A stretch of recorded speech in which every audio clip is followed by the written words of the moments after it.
বিসমিল্লাহির রহমানির রহিম। সুপ্রিয় প্রিন্ট এবং ইলেকট্রিক মিডিয়ার সাংবাদিকবৃন্দ, আসসালামু আলাইকুম। আপনারা অবগত আছেন যে গত 7 জানুয়ারি 2026 রাত অনুমান 20:30 ঘটিকার সময় তেজগাঁও থানাধীন পশ্চিম তেস্তুরি বাজার হোটেলের সুপারস্টারের গুলিতে অজ্ঞাতনামা দুর্বৃত্তর হত্যার উদ্দেশ্যে বাংলাদেশ জাতীয়তাবাদী স্বেচ্ছাসেবক দল ঢাকা উত্তরের সাবেক সাধারণ সম্পাদক মোহাম্মদ আজিজুর রহমান মুসাব্বিরকে গুলি করে। এই ঘটনায় মুসাব্বির সহ 2 জন গুলিবিদ্ধ হয়। আহত 2 জনকে স্থানীয় একটি হাসপাতালে প্রেরণ করা হলে কর্তব্যরত চিকিৎসক মোহাম্মদ আজিজুর রহমান মুসাব্বিরকে মৃত ঘোষণা করেন এবং সুফিয়ান ব্যাপারী মাসুম নামে অপর ব্যক্তিকে উন্নত চিকিৎসার জন্য ঢাকা মেডিকেল কলেজ হাসপাতালে প্রেরণ করেন। প্রিয় সাংবাদিক বৃন্দ, দেশব্যাপী আলোড়ন সৃষ্টিকারী এই ঘটনা নিহতের স্ত্রী বাদী হয়ে তেজগাঁ থানায় একটি মামলা দায়ের করেন। পরবর্তীতে এই মামলাটি নিবিড় ও সুষ্ঠু তদন্তের জন্য ডিবিটিএমপির নিকট হস্তান্তর করা হয়। এই ঘটনার পরপরই ঢাকা মহানগর গোয়েন্দা পুলিশ ঘটনার প্রকৃত রহস্য উদ্ঘাটন, ঘটনার সহিত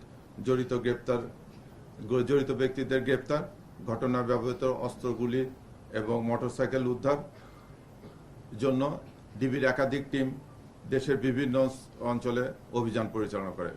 ঘটনাস্থল থেকে আমরা সংগৃহীত করি সিসিটিভি ক্যামেরা ফুটেজ, এই ফুটেজ এবং তথ্য প্রযুক্তির বিশ্লেষণ প্লাস আপনাদের মিডিয়া যে কর্মীরা আছেন তাদের যে তথ্য উপাত্ত এগুলো বিশ্লেষণ করে আমরা একাধিক টিম রাজধানী ঢাকা, মানিকগঞ্জ, ময়মনসিংহ, নেত্রকোনা জেলায় ধারাবাহিক অপারেশন পরিচালনা করে এবং এই ঘটনার সাথে শুটিং ইনসিডেন্টে সরাসরি জড়িত থাকা শুটার জিন্নাত, সমন্বয়কারী এই ঘটনা যে সমন্বয় করেছিল সে বিল্লাল, তারপরে ঘটনা সংগঠনের পর তাদের আত্মগোপনে সহায়তাকারী আব্দুল কাদের ও ঘটনা যে রেকি করেছিল সে রিয়াজকে গ্রেপ্তার করি। এ ব্যাপারে আপনারা অবগত আছেন। পরবর্তীতে চাঞ্চল্যকের মামলার সুষ্ঠু তদন্তের শুরু থেকে আমরা অত্যন্ত গুরুত্ব দিয়ে তদন্ত করছি।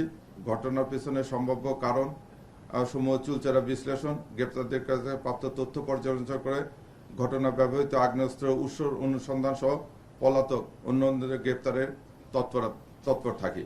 এরই ধারাবাহিকতায় শুক্রবার 23 জানুয়ারি নরসিংদী জেলার মাধবদী পৌরসভার মনোহরদী থানা এলাকায় জনক শাহজাহান খলিফা ভাড়াটিয়ার বসতবাড়ি হতে মুসাব্বির হত্যাকাণ্ডে ব্যবহৃত 2টি বিদেশি পিস্তল, 2টি ম্যাগাজিন, 12 রাউন্ড গুলি সহ হত্যাকাণ্ডে অংশগ্রহণকারী অন্যতম শুটার রহিমকে গ্রেপ্তার করা হয়। এ বিষয়ে নরসিংদী জেলার মাধবদী থানায় অস্ত্র আইনে একটি মামলা দায়ের করা হয়েছে। মামলা তদন্ত চলতেছে। আপনারা জানেন যে সামনে আমাদের জাতীয় ইলেকশন, এই ইলেকশন কে এই মুহূর্তে দেশকে অস্থিতিশীল করার জন্য অনেকে তৎপর আছে। এ ব্যাপারে ডিবিও খুব করতেছে। এই মাসে আমরা সর্বাধিক সংখ্যক প্রায় 13টির মতো আগ্নেয়াস্ত্র উদ্ধার করেছি, এই দুটো সহ, এবং অন্যান্য যে সমস্ত সন্ত্রাসী আছে তাদের বিরুদ্ধে আমরা আইনগত ব্যবস্থা নিচ্ছি। আপনারা সহযোগিতা করবেন মামলা সুষ্ঠু তদন্ত করে আমরা যেন দোষী ব্যক্তিদেরকে শাস্তির আওতায় আনতে পারি। পাশাপাশি ঢাকা মহানগরীর আইন শৃঙ্খলা রক্ষা করে অতীতে যেরকম আপনারা ঢাকা মহানগরী পুলিশকে সহযোগিতা করেছেন, ভবিষ্যতে এই সহযোগিতা করবেন, এই আশাবাদ ব্যক্ত রেখে আমার বক্তব্য আমি শেষ করছি। ধন্যবাদ সবাইকে।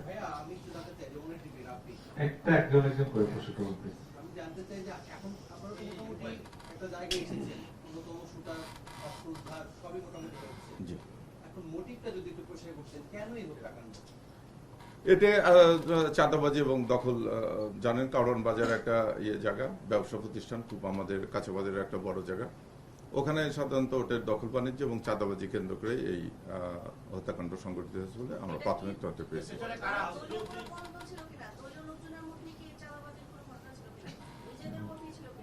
চাঁদাবাজদের আসলে কোনো দল নাই, আমরা প্রাথমিকভাবে করে দেখছি প্রায় 8-9টা গ্রুপ আছে ওখানে, বিভিন্ন নামে নামে তারা চাঁদা তোলে। এখন এই সিন্ডিকেটটা ভেঙে দেওয়ার আমরা চেষ্টা করতেছি। আমরা অচিরে এটা নিয়ে অপারেশনও করবো। বিনাশ নামে একজনের নাম পাওয়া যাচ্ছে, বিনাশ, যিনি দেশের বাইরে থাকেন, তার নামেও চাঁদা তোলা হচ্ছে।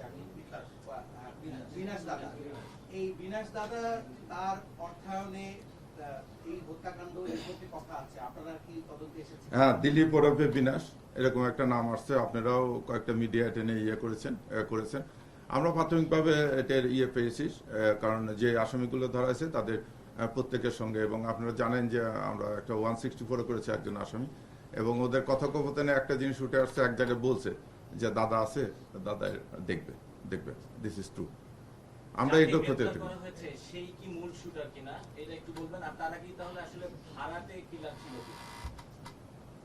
এখন তারা ভাড়াটে, এবং তারাও কারণবাজার এলাকায় আসছে, তারাও চাঁদাবাজির সঙ্গে জড়িত, এরকম তথ্য তো আমাদের কাছে এসেছে। মূল শুটার ছিল, কারণ আপনারা সিসি ক্যামেরার যে ফুটেজটা দেখেছেন, এখানে দেখেছেন যে দুইজন দৌড়া যাচ্ছে। এই সিসি ক্যামেরার ফুটেজ দেখে আমরা তাকে, আমরা আপনারা সবাই জেনে গেছেন, তার পরিচয় জানা গেছে। মানে এই রহিমি মূল শুটার ছিল? জি, শুটার দুইজন করেছে, রহিমও করেছে, জিনাতও করেছে। তার কাছ থেকে হত্যার কারণ কি জানা গেছে? এটা এই যে আমি যেটা বললাম, যে তারা আপনার যে নামটা বললেন, বলতেছে যে ওখান থেকে আমরা নির্দেশিত হয়েছি, এবং এটা দখল বিনাশটা আসলে কে? একটু বলবেন। এটা উনি একজন এখন দেশের, আমরা প্রাথমিকভাবে যেটা জানছি যে উনি সম্ভবত দেশের বাইরে আছে, ওরাও এরকম কথাই বলছে উনি আন্ডারওয়ার্ল্ডের একজন আর কি, সন্ত্রাসী আর কি। আমরা বলতে পারি বিনাশের নির্দেশে হত্যা করা হচ্ছে? প্রাথমিক তদন্তে এখন পর্যন্ত আমাদের কাছে এটাই আছে। না, এটা আমরা এখনো কোনো করতে পারিনি ভাই।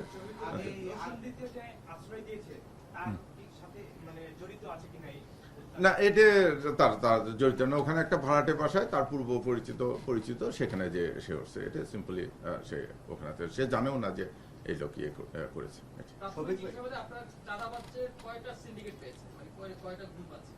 ওরা বলে 8-9টা গ্রুপ আছে, 8-9টা গ্রুপ বিভিন্ন নামে বেনামে চাঁদা ওঠে। ওইভাবে বলে না, এরা গ্রুপ প্রধানদেরকে বলে। এরা তো আসলে 8-9টা তার রাজনীতি দল করে না, এরা গ্রুপ প্রধানদের কথা বলে যে আমি অমুকের গ্রুপে, এইভাবে আমরা ঠিক আছে। ধন্যবাদ।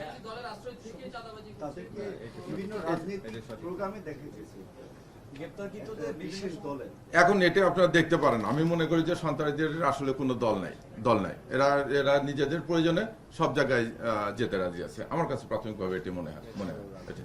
শফিক ভাই, একটা বিষয় হলো যে 5 আগস্টের পরিবর্তনের পরে আপনাদের প্রাথমিকভাবে যেই সমস্যাই ছিল, পরবর্তীতে কিন্তু আপনারা মোটামুটি প্রশাসন ভালোভাবে দাঁড়িয়েছেন। তো এরপরে আমরা বিভিন্ন আপনাদের স্টেটমেন্ট দেখছি যে আপনারা জিরো টলারেন্স, এই যে আগ্নেয়াস্ত্র বা অবৈধ অস্ত্র উদ্ধারের ক্ষেত্রে অনেক সময় আমরা দেখছি যে উপদেষ্টার থেকে শুরু করে আইজিপির প্রত্যেকের স্পেস ছিল যে এখন আর এই অবৈধ অস্ত্রের নেই, কমে গেছে বা ব্যবহার হবে না। তো এরপর একের পর এই অবৈধ অস্ত্র এবং না, এমনি সার্বিকভাবে যদি মনে করেন, সার্বিকভাবে স্ট্যাটিস্টিক্স যেটা বলে সেটাতে এই অস্ত্রের ব্যবহার কমেছে। আমরা তো যেটা বললাম যে বসে নেই, ডিবি কর্তৃকে আমি স্টেটমেন্ট দিলাম যে এই মাসে আমাদের 13টার মতো অস্ত্র উদ্ধার আছে।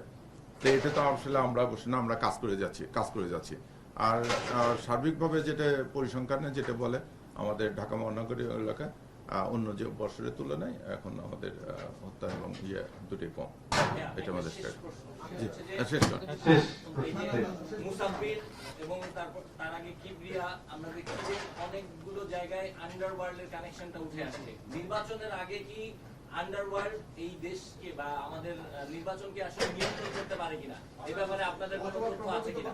না, এরকম কোনো অপতৎপরতার ব্যাপারে আমরা জিরো টলারেন্স, এটা আমরা যেটা বলি, এরকম কোনো অপতৎপরতা করা যাবে না। আইন শৃঙ্খলা আমরা প্রত্যেকটা ইউনিট, আমাদের যতগুলো ইউনিট আছে ডিএমপি ছাড়া সারা বাংলাদেশে, এই ব্যাপারে আমরা জিরো টলারেন্স। সাম্প্রতিক আইন শৃঙ্খলা বাহিনীর একজন কর্মকর্তা বলেছেন, বক্তব্য বলেছেন, আপনারা ঠিক মতো এই আগের যে মামলা মোকদ্দমার কারণে আপনারা ঠিক মতো কাজ করতে পারছেন না, এই বিষয়ে আপনি কি বলবেন?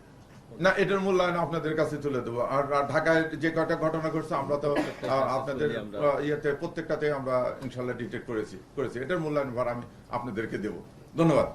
কালার এক্সপার্ট এবং ডার্ক স্যাপ সমৃদ্ধ অরিক্স অ্যাডভান্স ডিটারজেন্ট পাউডার, আপনার লন্ড্রি এক্সপার্ট।